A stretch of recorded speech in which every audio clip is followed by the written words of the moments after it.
హనుమకొండలో భారత నాస్తిక సమాజం అధ్యక్షులు నరేష్ బైరి గారి మీద జరిగినటువంటి దాడి ఇది కేవలం ఒక నరేష్ బైరి మీద జరిగినటువంటి దాడి కాదు. ఇది ప్రశ్న మీద జరిగినటువంటి దాడి. ఇది భారత రాజ్యాంగం మీద జరిగినటువంటి దాడి.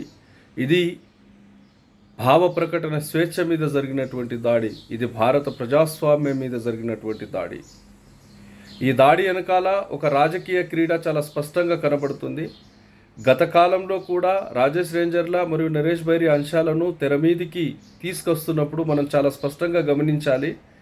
సిబిఐ దాడులు టీఆర్ఎస్ నాయకుల మీద జరుగుతున్న క్రమంలో ఆ ఇష్యూను డైవర్ట్ చేయడానికి రాజేష్ రేంజర్ల మరియు నరేష్ బైరి ఇష్యూను మీడియా ద్వారా తెర మీదకి తెచ్చి ప్రజల్ని రెచ్చగొట్టి ఇక్కడ ఆ ఇష్యూను డైవర్ట్ చేసే ప్రయత్నం చేయడం జరిగింది. అదేవిధంగా నిన్న మనం గమనించినట్లయితే డాక్టర్ ప్రీతి నాయక్ హత్యాకాండను డైవర్ట్ చేయడానికి తిరిగి నరేష్ బైరి మీద మత ఉన్మాద మూకలు దాడి చేసి ఆ విషయాన్ని డైవర్ట్ చేయడానికి ప్రయత్నం చేస్తున్నారు. ఇక్కడ భక్తులైన నాస్తికవాదులైన ప్రజాస్వామ్యవాదులైన అర్థం చేసుకోవాల్సిన విషయం ఏమిటంటే, గత కాలం నుండి బీజేపీ ఎక్కడెక్కడైతే తన రాజకీయ పోరాటం మొదలు పెడుతుందో ఇటువంటి అంశాలను తెర మీదకి తీసుకొచ్చి ప్రజల్ని మతం పేరిట రెచ్చగొట్టి ఆర్గనైజ్ చేసే ప్రయత్నం చేస్తుంది. కాబట్టి బీజేపీ రాజకీయ క్రీడలో ఎవరు భాగస్వాములు కావద్దు. దీన్ని పూర్తి స్థాయిలో ప్రజాస్వామ్యవాదులు అందరూ కలిసి ఖండించాలి. ఇటువంటి దాడులు జరగడానికి టీఆర్ఎస్ ప్రభుత్వమే అవకాశం ఇస్తుందనేది చాలా స్పష్టంగా కనబడుతుంది. టీఆర్ఎస్ మరియు బీజేపీ ప్రభుత్వాలు కలిసి ఆడుతున్నటువంటి నాటకంగా చాలా స్పష్టంగా మనకు అర్థమవుతూనే ఉంది.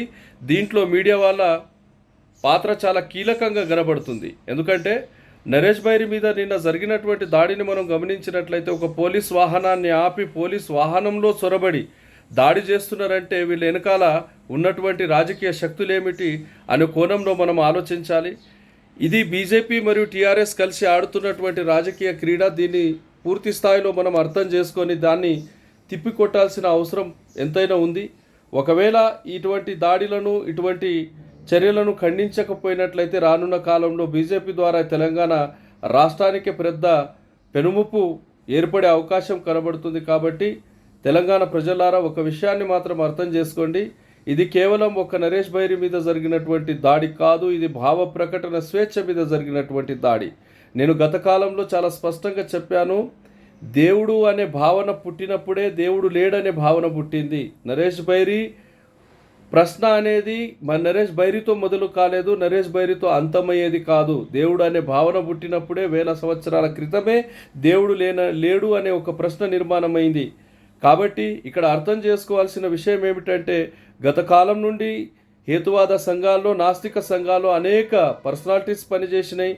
ఇటువంటి చర్యలు ఎప్పుడు జరగలేదు. కానీ ఈ మధ్య కాలంలో బీజేపీ రాజకీయం చేయడానికి టీఆర్ఎస్ను పావుగా వాడుకొని ఇటువంటి చర్యలను చేస్తుంది. కాబట్టి అందరూ జాగ్రత్తగా ఈ విషయాన్ని తెలుసుకొని బీజేపీ యొక్క మత ఉన్మాద మూకల యొక్క దాడులను తిప్పికొట్టాల్సిన అవసరం ఎంతైనా ఉంది. కాబట్టి ప్రజాస్వామిక శక్తులన్నీ ఏకమై బీజేపీ ఆడుతున్నటువంటి నాటకాన్ని ఖచ్చితంగా ఖండించాలి.